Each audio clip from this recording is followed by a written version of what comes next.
The year is 2013, and Call of Duty Black Ops 2 has been killing it for the last year, having an amazing campaign with a branching storyline that followed up the Black Ops 1 campaign, as well as having some of the most memorable zombies and multiplayer experiences. For a lot of Call of Duty fans, Black Ops 2 was the end of the golden era of Call of Duty games, and back in 2013, this golden era truly felt like it ended when Call of Duty Ghosts came out. You see, the COD community was starting to get very familiar and comfortable with the Modern Warfare and Black Ops sub-series. Every single year, we were getting a brand new COD game that felt like they were all getting progressively better and one-upping not just the previous year of Call of Duty, but the previous games that the devs had made. This back and forth momentum and consistent push for innovation from both Infinity Ward and Treyarch back then is why a lot of us have such fond memories of these older Call of Duty games. Their constant drive to refine the formula and push the boundaries of the existing sub-series not only made for better Call of Duty games, but it was also raising our expectations. And back in 2013, fans were patiently awaiting the announcement for Modern Warfare 4, the game that never existed because, well, frankly, Modern Warfare 4 was never on the table, even though we most definitely would have gobbled that shit up. But sadly, stupid people like me didn't realize that the death of Makarov in the original Modern Warfare 3 had signaled the end of the Modern Warfare trilogy. But regardless of that, this was still what most people back then were expecting. But little did we know that they were cooking up something even weirder than Call of Duty Ghosts behind the scenes back in 2010.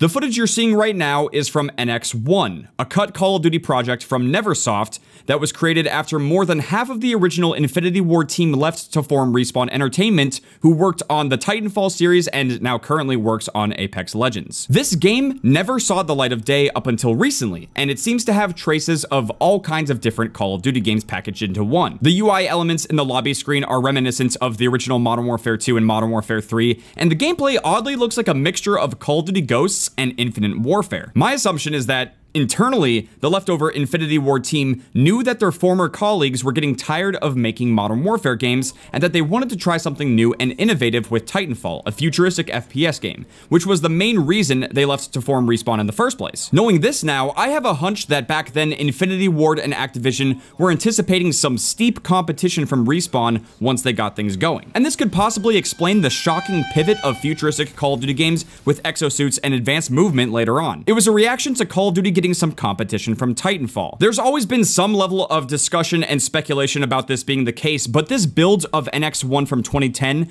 paints the picture even more clearly. It seems more obvious now that Infinity Ward and Activision were worried that Titanfall would have the potential to overtake Call of Duty in the FPS scene. So instead of ignoring them and continuing the trends that we saw during the golden era, they left that behind and did everything possible to outcompete Respawn. And it seems like that plan sort of worked out. Don't get me wrong, Call of Duty is still one of the most profitable and highest grossing video game releases every year, but there's still a passionate fan base that loves and adores Titanfall's gameplay and movement, and I'm sure they would argue that it was done better than the movement systems in Advanced Warfare, Black Ops 3, or even Infinite Warfare. But unfortunately, the release date timing of Titanfall 2 put a halt to the potential of the Titanfall series. And since Respawn found success with Apex Legends, it's hard to tell if they will ever come back to compete with the OG 6v6 multiplayer veterans. And if they ever do, it could lead to the return of futuristic Call of Duty games with advanced movement again, because it's very obvious that they want to compete with whatever is going on with Respawn. Which takes us back to the NX1 footage. As we can see here, it looks like the game was potentially going to be called Call of Duty Future Warfare. And you could definitely tell this is a very early dev build because it not only says it right here at the bottom, but there's also a lot of very similar elements to previous Call of Duty games as UI, and it's obviously not anywhere near complete. Now, interestingly enough, people were saying that this gameplay was from 2010, but you can see at the bottom right that it actually says that this dev build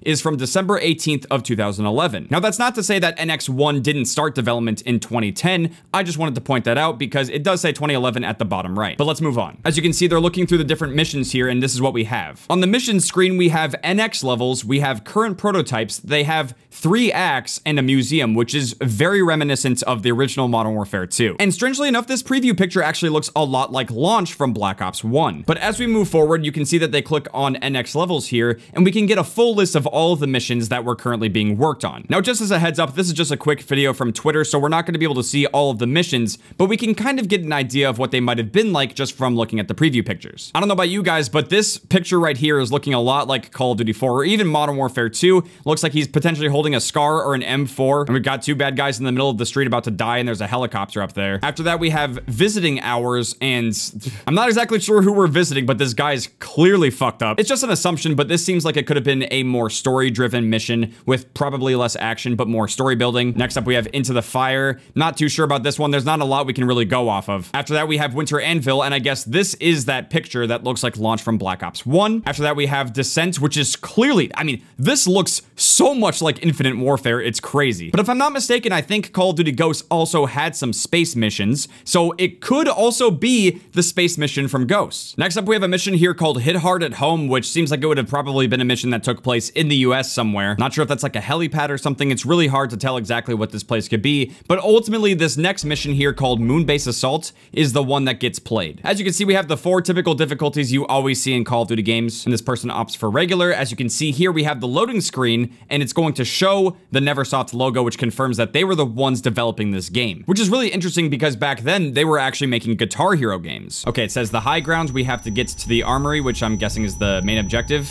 Oh my god, my ears. Yeah, this is looking a lot like Infinite Warfare right now, man.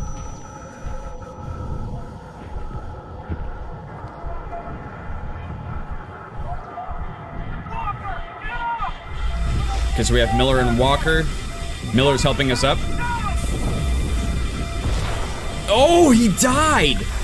Jesus Christ. Oh, they're all dying. Oh my god, man. Yeah, so clearly this is their base, and they're getting attacked. It's like so painfully slow, but they're clearly trying to get in here as fast as they can. Oh my god.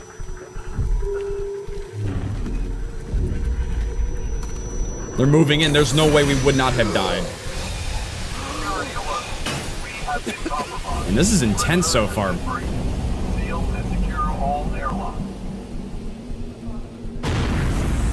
Oh my god, look at him. You're at the armory. Get your ass over here now. Security alert. We have been compromised. Yeah, this just seems like a complete disaster. Which is really interesting because, oh my... Oh, yeah, there's no way we're surviving this. What? Good lord, man. Go, go, go. Wait, no way we survived. If our character survives this, that's just... Yeah, this is some intense shit, man. Wow. Oh, he... Oh, that's it. Yeah, I'm gonna need some more gameplay. That was only 2 minutes long, and that was already looking more intense and better than a lot of the recent COD campaigns, man. Like, wow. One thing that was very different about Call of Duty games back then versus now is that back then they really showed the brutality of war, and that it's not always supposed to be glamorized or looked at with rose-tinted lenses. A lot of the shit that happens is really bad and traumatizing and just terrible. And it's really hard to convey that when everyone is like a superhero. The game is so focused on character building and stuff like that versus scenes like this where your base is actually just being attacked and everyone that you know around you is dying, and you are barely just scraping by. You're barely going to survive. I don't know the entire outcome of this mission, but I wouldn't be surprised if our character here doesn't make it. And honestly, that's what's really disappointing about the storytelling in a lot of recent Call of Duty games, is that they don't really focus too much about the common soldier, just the average soldier and what they go through. Instead, it's really just heavily focused on characters and what's going on with them versus stuff like this where everyone's just getting ripped into the void and dying. Yo, if it's possible to get a build of this game and play it, hit me up. I want to play a game like this so bad. I wish that Call of Duty games like newer ones were like this, but I mean, this is so intense, man. But even though this Twitter clip is only about 2 minutes long, I've got some more stuff to show you guys. We started it here with Fuck It NX1, and now we're moving on to Fuck It NX1 multiplayer. All right, we've got some free-for-all. Oh, that is loud. Oh, the Glocks. They're shattering my ears. I will obviously lower it for you guys, but wow, okay. Gabe got the double kill over here. We're spawning back in. We have, oh my god, we have pro perks. We'll have to pause at certain sections because, like, I'm trying to dissect all of this in real time here. We do have a working mini-map. We got a little bit of UI at the bottom left and the bottom right. I'm trying to see what year... Oh, this was also from December 18th, 2011. So we got a little bit of a common theme here when it comes to the gameplay that they had. Whoever this is, they are unfortunately getting trashed on. Oh, wait, we have a death streak. Okay, we'll have to go back to that in a sec. I just want to see, because this is only like 44, okay, yeah, it's looping. We have 45 seconds of gameplay, so let's dissect this. There's certain key points of the gameplay I wanted to show, like the Glocks. Now, I know this is low quality. It's just a Twitter video. There's not much I can do, unfortunately. But yeah, we have some Akimbo Glocks here, which are clearly from Modern Warfare 2. Strangely enough, this person's running a frag grenade and flashbangs, but we also have a Claymore as a piece of equipment on the D-pad. I feel like that could have led to some very annoying moments, but I guess it really just depends on how the multiplayer was built. But yeah, they thought they killed someone here. They ran over a weapon, but I can't even read that. This is so low quality, man. I have no idea what that gun is, so we're gonna have to keep going. Wait, oh, we got a better look at it. There's a gun you can pick up here, but it's so blurry and pixelated that I have no idea. But this looks like some kind of futuristic assault rifle. It doesn't look like a reused asset that was brought over from a previous game like the Glocks, obviously. But moving on, this is an interesting kind of chromatic effect that happens when you get shot in the game. So, I mean, I don't know. I feel like this would have probably shredded people's earballs when they were playing the game. Interesting artistic decision, though, and they died to Gabe over here. Looks like they were holding a pulse rifle custom. That's the primary weapon they had. As you can see, we have the text here. We have calling cards still. We have emblems. We still have ranks. Yeah, man, this is still very much a classic Call of Duty game at its core, as you can see. We do have some perks. I want to see if we can catch what all of them are. We have Recon Pro, which we had Recon in Modern Warfare 3, but now there's a different perk here called Spy Game, which I once to assume could have maybe been like the UAV jammer or the ghost of the game. And then we also have Dead Silence Pro. And what I love is the fact that this game would have still continue the tradition of having pro perks. But obviously when Call of Duty Ghosts came out, they had this is the perk system. And then everyone vomited. The end. Okay, moving on, I'm sorry. Also, this map is really interesting. It's kind of like we got a playground in the desert sort of thing going on. I don't know. It's kind of interesting. It's kind of hard to tell exactly what this map would have been. I don't even know the name of it. I heard a noob tube. Yep, someone actually got noob tubed in this gameplay. Wow. The devs must have really not liked each other. Possibly. I don't know. I mean, who be noob tubing? Yo, he killed him with a rocket launcher, I'm pretty sure. He's trying to land some shots, but unfortunately missed them. There's really not a lot else we can gather from the gameplay. This is pretty much about where it's going to end, although we do have a death streak here. And clearly this death streak is separate from the perks that the person is running. We have Revenge, which says, see the position of the last enemy that killed you. Now, what's really interesting about this is that death streaks actually stopped being in Call of Duty games after the original Modern Warfare 3. We never got to see anything like this beyond Modern Warfare 3. And honestly, I don't know if it's a good or bad thing that we don't have them, because death streaks were basically designed to help new and casual players learn and understand the game and have a fighting chance against people who have been playing for a very long time, or for people who were really good at FPS games and were just dumping all over the new players. Back then we had things like death streaks, we had those cheap perks like Last Stand and Martyrdom, which help people get some kills here and there, and even in Black Ops 2 we had an online combat training playlist. But then beyond that, gradually over time they started taking cheesy things like that out of the game and, in a sense, replaced it with skill-based matchmaking. SBMM is how they protect newer players nowadays versus having some of those goofier or wacky things in the game. And I'm curious to hear from you guys, would you rather have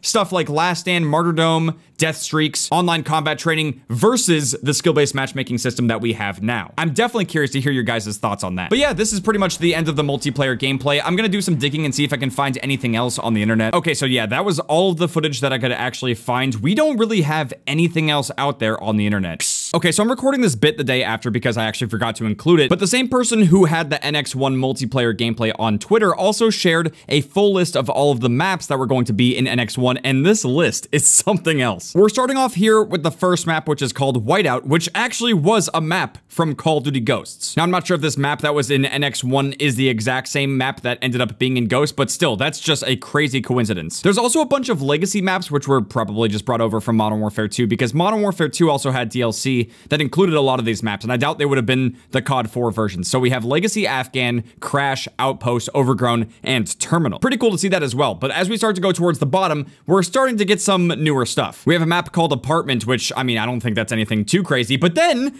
you have fucking Bin Laden's compound. as a map, dude. Like, what? I'm sorry, that one is just hilarious to me. I can't believe we missed out on this, boys. That could have truly been something special. Following up after that, we have Gladiator Assault, which that actually sounds like a pretty cool map name, not gonna lie. Then we have Merc Overgrown map and Merc Mode map. We had 2 maps with the name Merc in it. Come on, boys, what were we doing? And then immediately after that, we have Bank. I don't know why it's in all caps. It just sounds funny. I think Bank would have been a cool map. After that, we have Blank Test Multiplayer Level, which could have been Shipment, honestly. Then after that, we have JKU, and then JPL Dock. Oh, and we also have Meloda's test map. So yeah, pretty interesting stuff. Back to whatever else I was talking about. But since that NX1 gameplay was being shared around on Twitter, there were other people who were also sharing cut COD content. And over here was sharing some prototype Black Ops 4 war gameplay from DJ Von himself, which is Vonderhaar, apparently from October 31st, 2016. Let's go ahead and check this out. Now, this doesn't have anything to do with NX1, and this is completely different from anything else I was talking about earlier. I'm not going to talk about this gameplay in depth, but I just want to have it playing in the background while I talk about the premise of cut COD content from these really old games, because it's just really unfortunate to see this trend of the developers behind the scenes working so hard at trying to make so many different and unique things, but ultimately it doesn't really see the light of day. None of this stuff really comes to fruition, and we as players, as fans of Call of Duty, don't get to ever play or experience these things, which is honestly just kind of a shame, because clearly there is so much talent, there's so much creativity and innovation happening, but where does it go? I mean, look at this. That is clearly from the map Splash from Black Ops 3, that same asset. We've never seen this map before, like, what is this? And we're playing a game mode called War. Now, clearly, this looks very different from War from World at War, and also War from Call of Duty World War II, and the mode we now have in Modern Warfare 3, the new one, obviously. But as you look at the gameplay here, obviously this does look somewhat like Black Ops 4. It's obviously not a complete game by any means. This is very early gameplay of the game. What's so fascinating about seeing early gameplay like this is the UI changes. Like, this is, I would say, primitive compared to what we ultimately got with Black Ops 4. Even the people talking, like, it shows up in a really weird spot on screen. Like, it's like off-center to the left. Also, as I watch this gameplay, I'm really not sure what they're trying to accomplish here. But just like that, it's over. So, I mean, yeah.